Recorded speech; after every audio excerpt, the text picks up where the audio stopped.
কালকে ভাই আমি হচ্ছে আপনার দুপুরে ঘুমাইছিলাম বুঝছেন।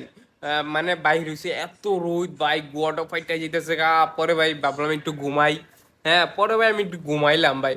মানে ঘুম থেকে উঠতে দেখি ভাই, মানে বন্যা বর্ষাকালের মধ্যে আমি আমি তো ভাই পুরো চ্যাপড়া গেলেছি যে আসলে কি 6 মাস ঘুমাইলাম নাকি বুঝলাম না কিছু বিষয়টা যে মানে ঘুমাইলাম খরার সময় আর এখন দেখি যে মানে বর্ষাকাল, মানে খরা কোনটা বর্ষা কোনটা এটা তো বুঝি না। আমি তো ভাই মানে বাঁচতে পারে দিবে আড়ু মন পানি ভাই। ভাই ও, আমি তো মানে অবাক পুরা বুঝছেন।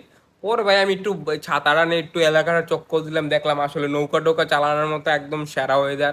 যদিও শেখ হাসিনা নাই, এখন নৌকা চালাতে দিব না কেউ এলাকার ভাই, নৌকা টোকার আসলে ব্যবস্থা করি নাই। পরে ভাই বাজারে এলাম, বাজারে দেখি ভাই রাস্তার ভিতরে পুরা ওই যে মিঠাময় আছে না, মিঠাময়ের মতো পুরো বন্যা হয়ে গেছে, বন্যা একদম সেরা হইছে। তাই পরে আমি কি আডু টাডু মানে গুসলিঙ্কা দিয়া ভাই একদম নাইমা গেছে গিয়া ঘুরতো, একদম ভরপুর উঠলাম। এখন ভাই বাসায় বয়ে দিছি, বাসায় না সরি এখন একটু টেস্টি আইছি, একজনের ট্রিটমেন্ট দিল আর কি। এখন আমার বাসায় যাবার ঘুমাই যাবো গা, করার সময় উঠবো ডাইরেক্ট। আল্লাহ হাফেজ।